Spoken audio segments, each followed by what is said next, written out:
Hello and welcome to Center for Victory's podcast of Your Best Day Yet.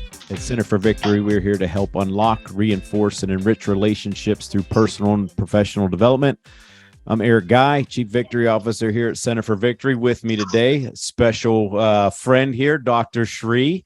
I'd like for you to introduce yourself and what you do before we get into the meat and potatoes of the podcast today. Well, awesome. Hey, Eric, first off, thank you so much for having me here. For everyone who doesn't know me out there, probably a lot of you, I'm Dr. Shree Malay. I'm CEO and one of the kidney doctors here at the Kidney Experts. We're a small town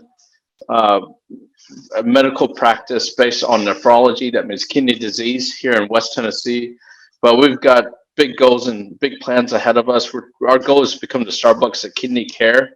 And our big, hairy, audacious goal is to rid the world of the need for dialysis. So we've got big plans. We're a small town, rural West Tennessee, but we're growing, and our goal is to be everywhere. We want to be the Starbucks of kidney care.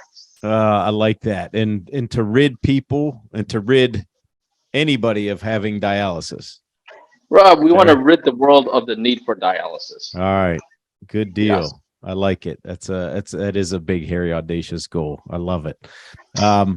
So with that, you talked about your company, so that goes into the first question. What makes Kidney Experts unique from other practices in your field?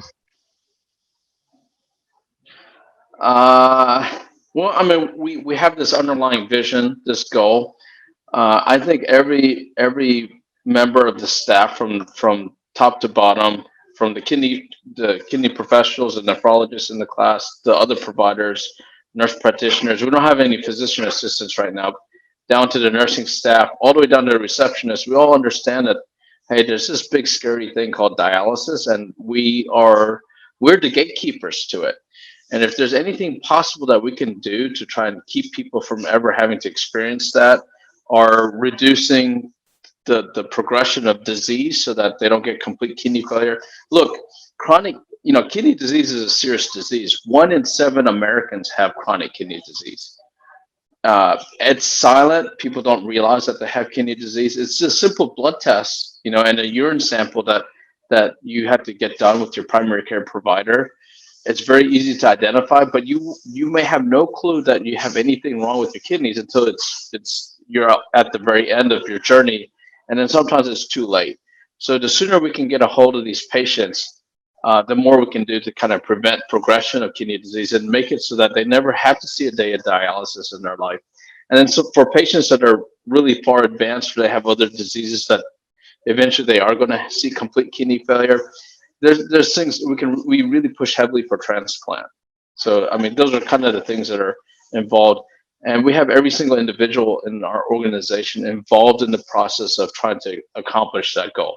I mean, it's a big goal, it's a big journey, and we talk about it every day. So that's something that I actually didn't know. So 1 in 7, you said, have chronic kidney disease. Have chronic. So, and you said they might not know. Most people would not know.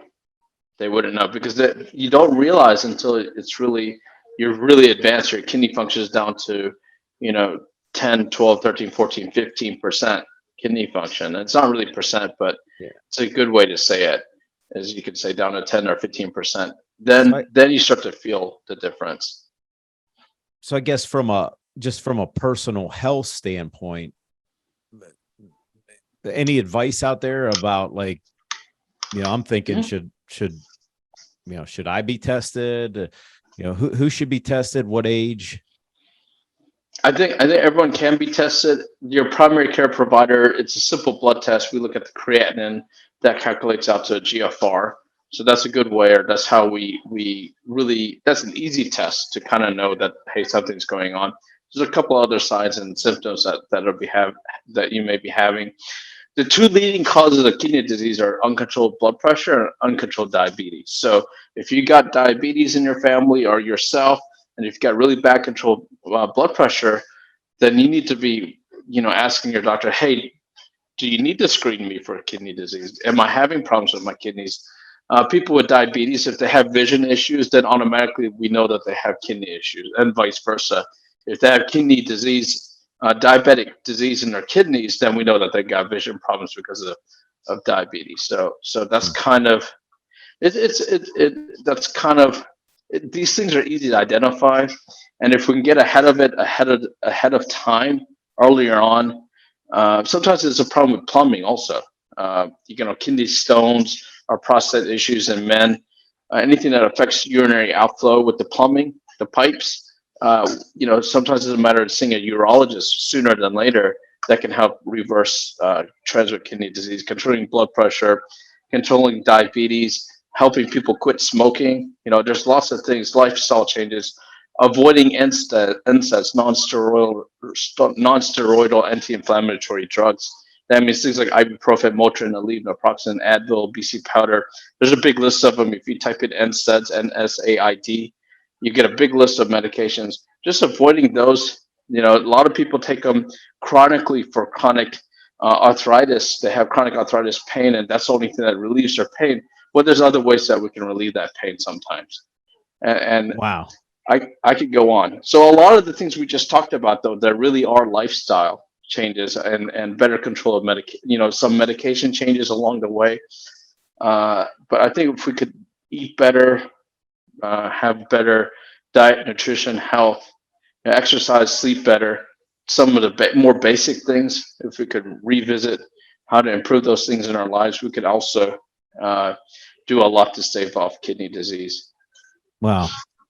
I didn't know that about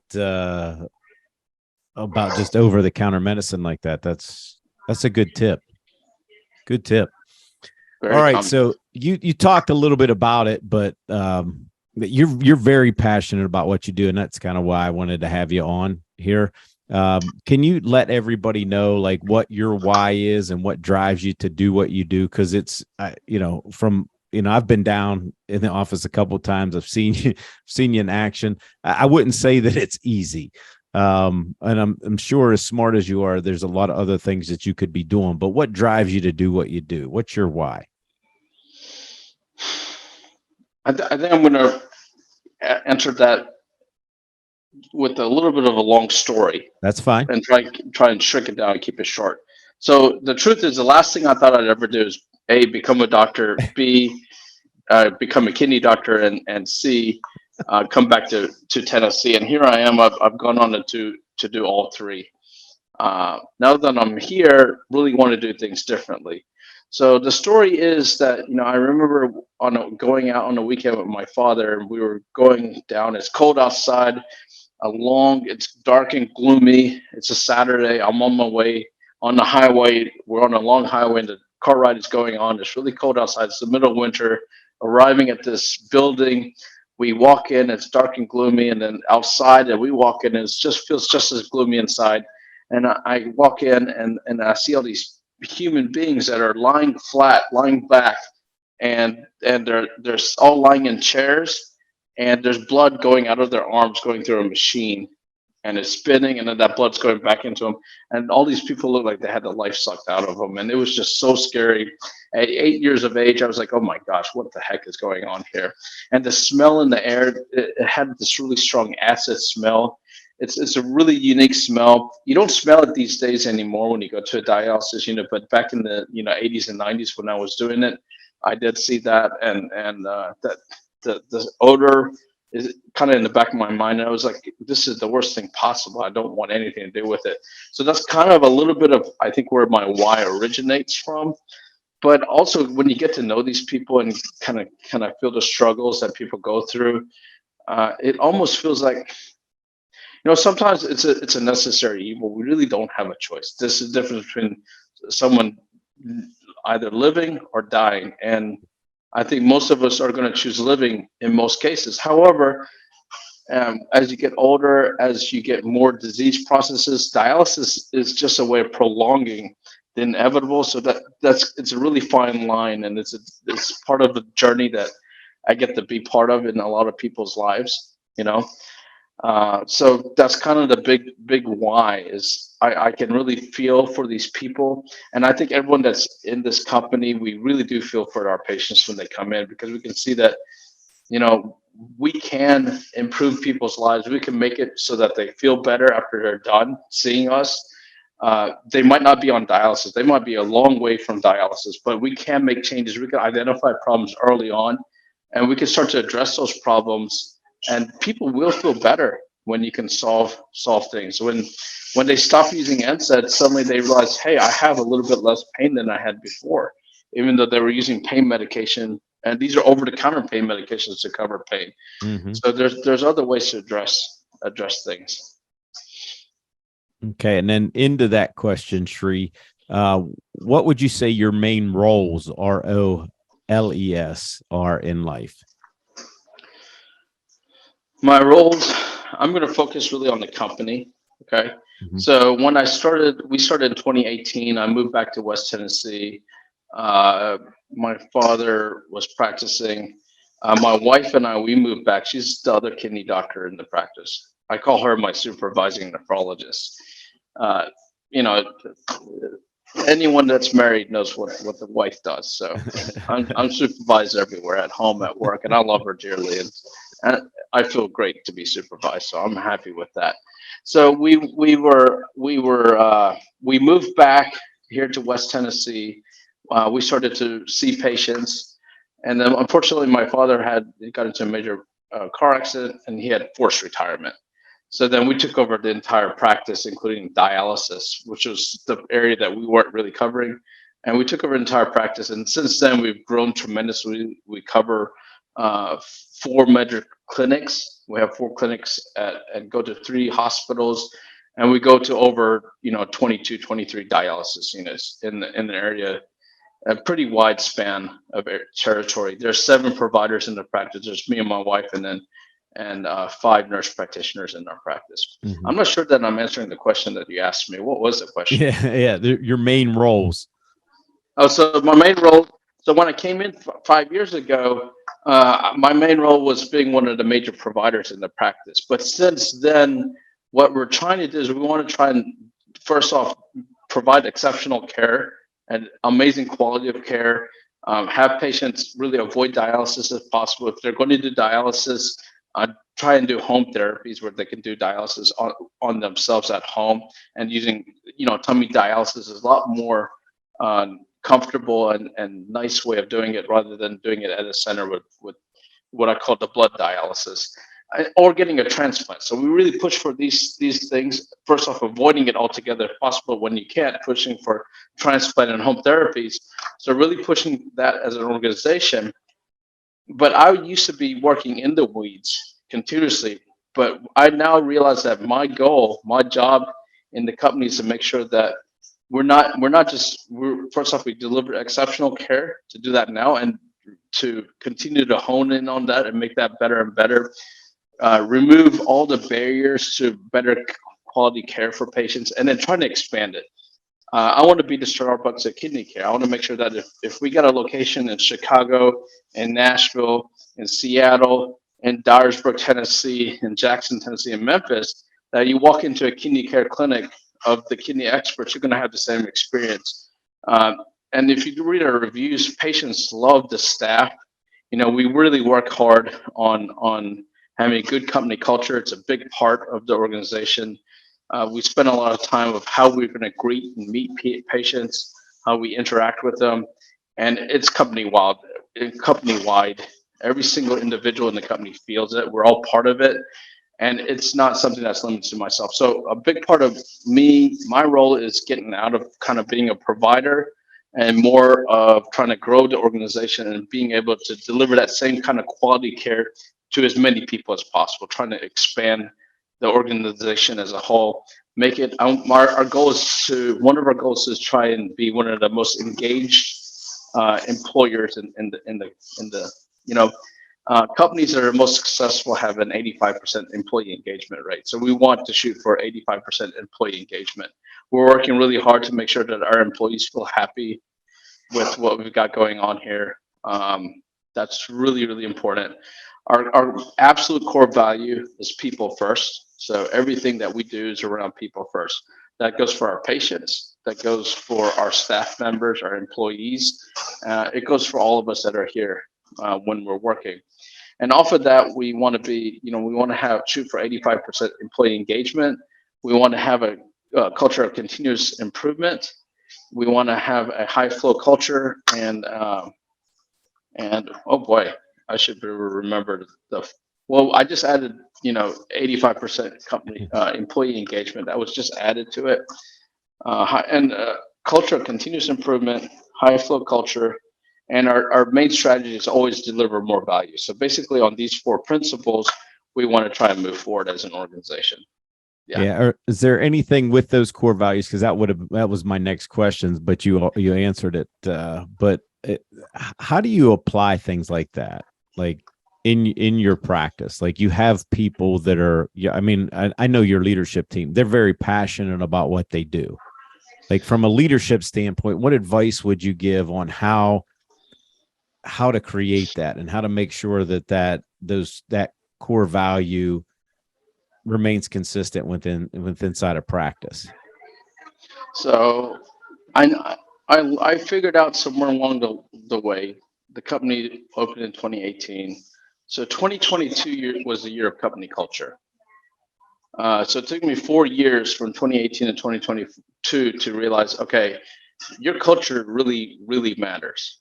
And then I joined Visage along the way. And at Visage, I learned there's culture by default versus culture by design. Yeah. So we, at that time, at the beginning of 2022, I was like, okay, I'm going to change the culture. I want to make sure that we have the best company culture possible. At the beginning of 2022, it was a real struggle. I started to fight my way through, and I felt like I was fighting the organization itself, if that makes sense. And there's a few reasons for that, but I'd always be like, hey, we got to do this company culture thing. We got to build our culture. And then I had a bunch of people rolling their eyes at me. Right. So along the way, as we kept moving forward, and I joined Visage in February of 2022, as I started meeting other CEOs and other learning more about other companies, I started coming back, and then I learned about predictive index along the way. And then I decided, okay, this sounds like a pretty good idea. Let me get my folks tested, and let's start using predictive index in the hiring process. So along the way, I realized, okay, it doesn't matter what I do, I will make, it seems like I'm making one step forward and two steps backwards. And then maybe once in a while I'll make two steps forward and just one step backwards. But I felt like I was fighting a losing battle.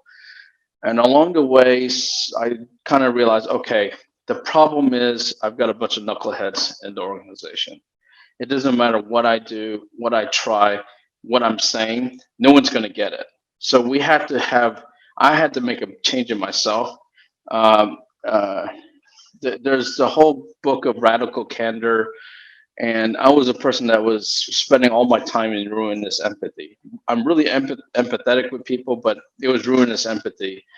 And then the other problem that could be a problem, it wasn't my problem, but it was other people's problem, was obnoxious aggression. So we weren't in the challenge directly zone. That's the healthy zone. I was in ruinous empathy, and other people were in obnoxious aggression. And then I think there's a fourth box. I don't remember what that was, but we had a lot more of these two boxes, and we all needed to get into the challenge directly box, where we were challenging people directly, not being, obnoxious, not being aggressive, not being, too empathetic and just like, oh, it's okay. We had to really be like, no, things need to get done. And make people accountable. So we had to bring accountability in the organization. We really had to get rid of the knuckleheads. So in a swoop, we started getting rid of the knuckleheads, and then the culture started to improve after that. Just getting rid of people who were dragging people down, the rest of the people down, who didn't want to come in and do their work. Getting rid of those people made a big difference to the people that were remaining behind. Huge difference. The productivity in the organization, the air in the organization changed dramatically. Okay, and and along the way we hired a few knuckleheads, but now because we have culture by design and we're all intentional, everyone's on board. I don't get people rolling their eyes at me anymore because everyone's like, no, we're real. This is for real. We mean it. We do mean that we want, improvement. We do mean that we want to take that time out to do things correctly. And when people don't fit in the culture, they stick out like a sore thumb, and it becomes clear. It's like, okay, hey, we're sorry, it's just not working out, and they're not surprised, and they're Yeah. they're also ready to leave because they fit out. They don't fit in the culture also. So the culture starts to get to a place where it protects itself, and Yeah. I think that has been phenomenal. And I'm really grateful that so predictive index was helpful for us to be able to find that, and then the cognitive assessment part of it has been unbelievably helpful. So the way we hire now, we use an applicant tracking system Hmm. where we have jobs listed online, and we have job postings, and people apply all day long. I think we have over 1,500 applicants in the applicant tracking system, and we have you help us, Eric. Eric Hmm. helps us create the job roles, like behavioral profile that we're looking for the job role, and we make sure that every applicant, when they submit an application, we first off, are they going to jump through the hoops of completing uh, the behavioral assessment? Then will they jump through the hoop of completing the cognitive assessment? Then will they jump through? We then also added on a computer skills test that is not part of predictive index. So we see if the person lines up on all of these things, and then we look at the resume, and that's we bring them in. Oftentimes, if you're coming in for an interview, most likely you are going to end up being hired by the Kidney Experts, but not necessarily every single time. So, uh, we have 1,500, maybe 1,700 people in the applicant tracking system, but it just saves us a lot of time. I mean, can you imagine interviewing 1,500 people? We would have gone crazy. We probably would have hired a lot of knuckleheads if we did, because people, they show up to the interview.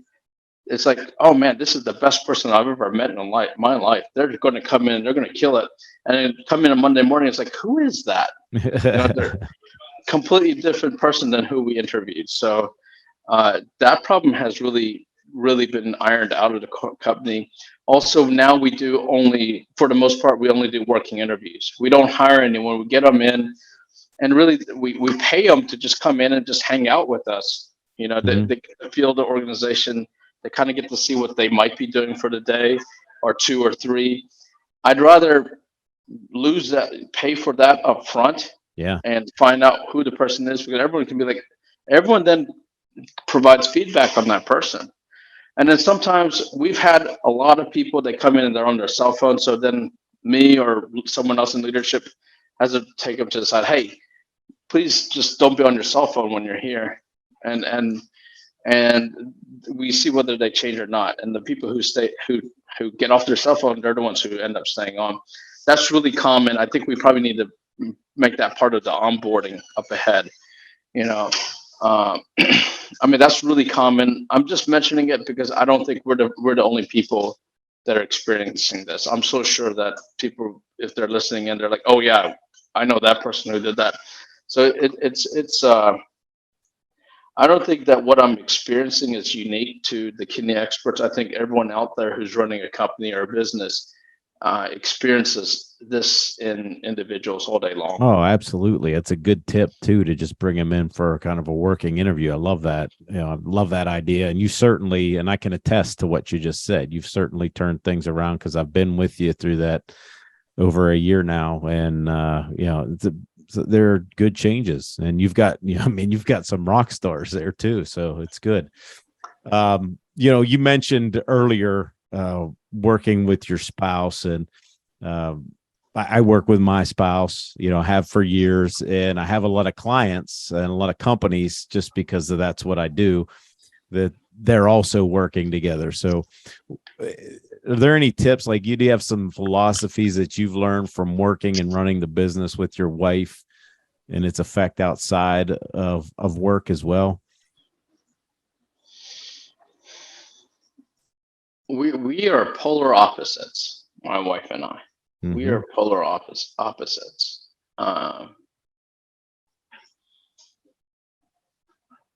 I think I think I was always meant to be the CEO of the company. I mean, I would not be able to do what I'm doing today if I was just being a doctor. I mean, that's why it was literally the last thing I wanted to do. But now I get to, I made it through. I'm a doctor now, but I think my real passion is in terms of creating this platform to take care of the community and expanding it and making sure that we can deliver the best care possible.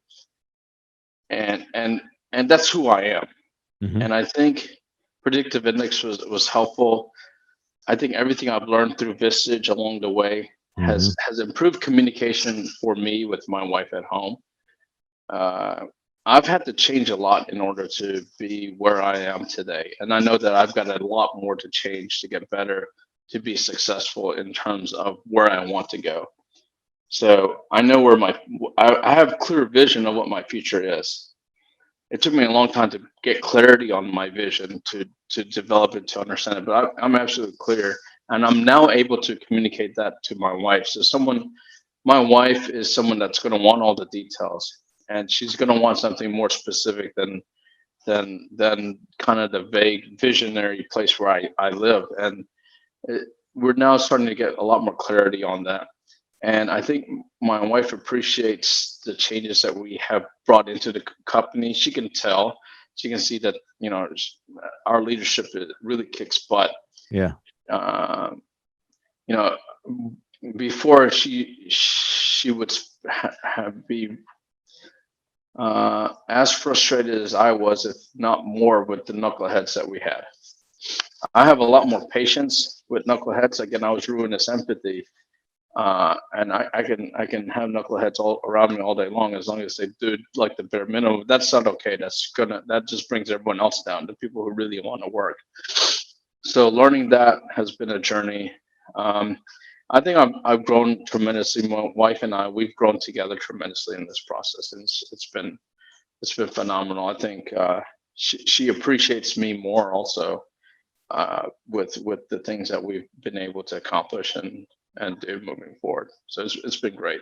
Yeah. So one of the things that I appreciate the most about you in your practice and then your interaction with me is this. Uh, you kind of have a reputation for incorporating humor and charisma into your everyday work. I mean, you already said you're very patient, you're empathetic, and you are.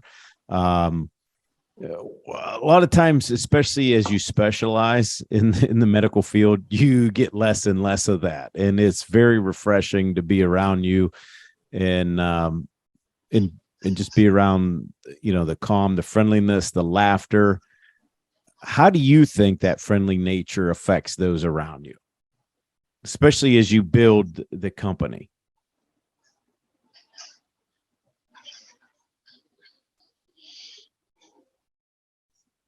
I think it's great because it keeps everything lighthearted and everyone's having a lot of fun until the point where it's serious. And Uh-huh. when it gets serious, people know, okay, it's serious. And we don't want to get to the place where it's serious because that means that, hey, you mucked up.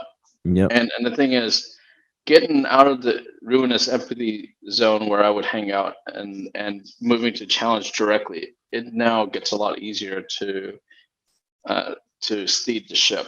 And Hmm. our leadership team does a great job. One thing that we weren't doing until towards the end of last year is giving feedback. A lot of people were getting feedback. You know, the analogy that I heard along the way is, if you're training for, I don't know, Olympics, or you're a swimmer or something, you're learning how to do gymnastics or something. Your coach, they don't wait a year later to tell you, oh, you need to change your form on your backflip, or you need to do this change. They give you feedback right then and there. Hmm. So that's something that we started to incorporate. A lot of people do annual reviews. That's kind of nonsense. There should be continuous reviews. So we just recently, in order to get 85% employee engagement, this was presented to us by a vicious speaker, um, that came to our group just a few weeks ago. In order to get that, Gallup suggested if there was a one golden nugget that they could give, it would be have weekly one-to-ones with your direct reports. So it's been a week now. I just did that this week, and I'm going to be doing that from this week onwards. I'm going to have direct one-to-ones with my direct reports on a weekly basis, and I'm going to make sure that they have one-to-ones with their direct reports. So we're going to have weekly one-to-ones with the entire organization, and that's going to be a good way for us to get feedback, to be able to drive and steer the company in a way. I mean, we're constantly implementing changes. People have ideas. We're now implementing those ideas, and people are seeing it in front of their eyes that those are happening. We've also, along the way, we got into lean management with the Toyota production system. Mm-hmm. So we're working with a consultant out of Michigan who's been involved with healthcare, with Toyota production system in healthcare. Steve Hoft, he's been excellent. So we've been working with him. He's coming down in a few weeks, and he's going to do a simulation with the entire practice. So we're going to spend the entire day doing simulations on lean management to try and bring principles of Toyota production system into the organization, like Kanban and those kinds of things. The color system. There's lots of ways to get better, to accomplish more at the end of the day without increasing your workload, by eliminating the amount of waste. So there's this much of work that you do in a day. This is probably high value, and this other 75%, your patient isn't paying you for, but you're doing it because it's waste. So because the processes are not correct in place. So what we're really focusing on is trying to eliminate that 70% waste or 85% waste, or let's go with 85% because we want 85% engagement. So if you eliminate all that waste, then no one has a lumpy, bumpy day anymore. They have a great day. We've seen, we see 30 patients, we see 20 patients in a half day, and people aren't irritated. Our providers don't feel pain to see 20 patients in a half day. I remember in fellowship, I would freak out. I'd be like, I have one more patient. Oh my gosh, did the patient show up? Oh my gosh. And that's kind of how it was in the beginning of the practice also, because it used to be really painful. Now we really streamlined it where when I see a patient in clinic, it's really focused, and all the work around that patient is done by different members of the team. And I do my highest value task with the patient, and we try to create that kind of structure in the organization from the top to bottom. And some people are much better meant to do some tasks than others. Mm-hmm. And I think that's where the predictive index is really helpful. There's people who love to do, I can't think of a good example. Eric, I'm going to let you hand that off to you, but predictive index, I mean, there's people who love to do this job that I absolutely hate to do, but they love to do it. It's their joy. I don't mean to pick at my billing department, but I've got amazing billers, and they're awesome. And we use predictive index to try and find them. And when we found them, we got 2 superstars right. We had to figure out where they weren't. They were superstars by predictive index, but there were things that were in the way, and we had to get rid of those problems that they were facing so that they could be the superstars that they really are. So that's the other caveat that I'd want to tell people, that you could use predictive index. They have a behavioral lining, and the cognitive assessment, it lines up and everything, but the performance is not there. There's a problem. What is it? Did you hire the wrong person? Possibly, but maybe there's something that you haven't provided correctly in the environment for them to be successful. Is what I would argue back. So I would never do the work that my billing department does, but they love to do that work. So that's where a behavioral profile really comes into action. But before I forget, if somebody wants to reach out to you guys, how they get in touch with you? So you and the company, the Kidney Experts, just give us a phone call. You can go to our website, thekidneyexperts.com. Give us a phone call to leave a message that you want to speak to myself, and explain, and with the receptionist, and tell them that you heard me on the podcast with Eric Guy. If you just say predictive index, they want to talk to me. Our whole staff knows what predictive index. I mean, we've got everyone's profiles up everywhere. I'm Yeah. not sure if you can see that. Yeah. Can you guys see this? So this is me, and this is my supervisor right there, my wife. And Yeah. we're polar opposites, if you can see that. Okay. That's awesome. I love it. Yeah, just Google us, thekidneyexperts.com. You'll get the number. It's not it's 731. I almost gave away my phone number. 731-300-6155. All right. Thanks, Sri. And then lastly, is there one tidbit or word of wisdom, maybe a favorite quote that you would leave our listeners and viewers with? There was lots of little nuggets in here today, but is there anything else that you would like to just drop in as another little nugget? It's a lot of hard work. You have to come in and be willing to grind day in and day out if you want to be successful. But if you get the right people on the boat and get the right people on the bus in the right seat, and you want to fund the people that are way better than you are, way smarter than you are. I mean, my whole leadership team are superstars. Yeah. And I'm so grateful that I've got superstars all around me, because it's the best thing possible. It makes you get to where you need to get a lot better, a lot quicker, a lot faster. And when you have the right team around you, life becomes a lot more fun. It's enjoyable. You're going to be able to do a lot more, and you get to really deliver more value. I think that's what it's about. That's kind of what life is about, is what kind of value do you deliver at the end of the day. All right. I appreciate it. Thanks for being a guest. Really appreciate all these little nuggets that you've given us that can be, relayed into home and any kind of company. Hopefully we can have you back again. But that's all for today, folks. We appreciate you watching, listening. Make sure you hit that bell icon to get notified when we post next. For more information, you can go to our website, centerforvictory.com. And remember, wherever you're at, whatever you're doing, make this your best day yet. We'll see you soon.